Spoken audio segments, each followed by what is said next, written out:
Welcome back. Well, its name is Strava, and in recent years, it's become one of the most popular fitness tracking apps on smartwatches, including among military personnel here in Israel and elsewhere in the world. A heat map shared among users allows them to see the most popular running and exercise routes, but it turns out this function might be exposing sensitive military information.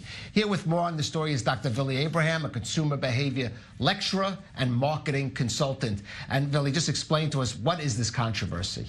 Okay, so first of all, a few words about Strava. It's an app that allows people to record their exercises and share it with other people. It's actually a social app, and as a very famous YouTuber, Dave Erickson, defines it, it is a social app for fitness fanatics who are competing against each other, because you can actually see, how much distance you've passed with your bicycle, etc.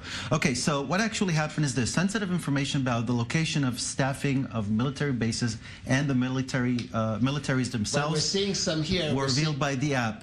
We're seeing maps here that indicate how people have been able to follow that. Exactly. So the lighted areas, these are the places where people actually used their bikes and they were jogging, and they produced these pathways.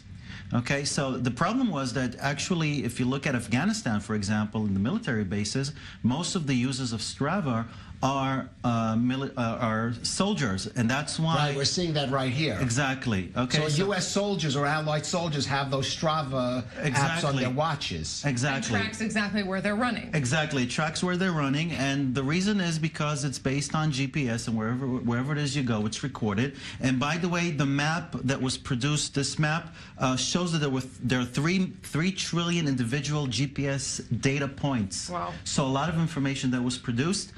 And that's why you have to switch off the data location feature. And this is of concern, of course, now for the Israeli military. It could be showing where soldiers are, for example, in the Golan, or apparently in the Negev. And this seems to be a problem that's wider than this. It's this new technology, be it with Google Earth, allowing people to look on sensitive aerial photos. Like that too. Right, Waze with cars tracking. Increasingly, this is a problem for example, the military in this country and others. Exactly. A few years ago, people were able to locate locations of various military facilities here in the country through Waze. So the problem is that once your location services are on the phone, okay, you actually have a lot of information that is exposed, whether it's Facebook, whether it's Waze, or any other application. Now, is this company doing anything about it? Can they do anything about it?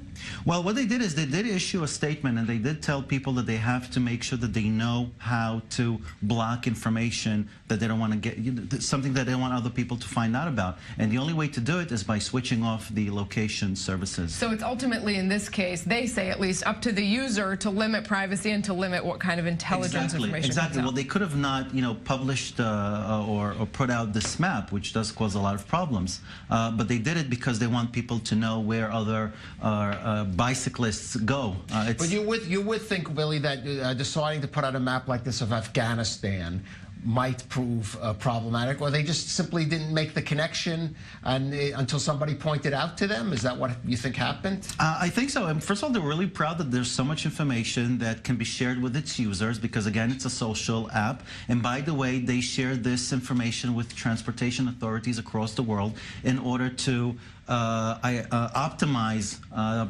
bus paths, for example, or train paths. Because you see where people are walking. Exactly. So you see where people are walking, where there's more traffic, where there's less traffic. And by the way, in a statement published by the military spokesperson, he did warn that people have to be careful with these apps, and you have to make sure that sensitive information doesn't go out. I mean, and certainly, as you pointed to, Kalev, it's not only about these apps. This is really about the information age. All of this technology that brings in a whole lot of good brings in also new challenges that nobody really knows, it seems, how to In the deal with case of Facebook, when your location services are on, people, the company knows where you're going, and this is how they can check your own privacy settings. Bottom line for now. Dr. Vili Abraham, great to have you here. Thank you. We're going to go out for a quick break right here on The Rundown, but a lot more is coming up. We'll be right back. Don't go anywhere. Stay with us.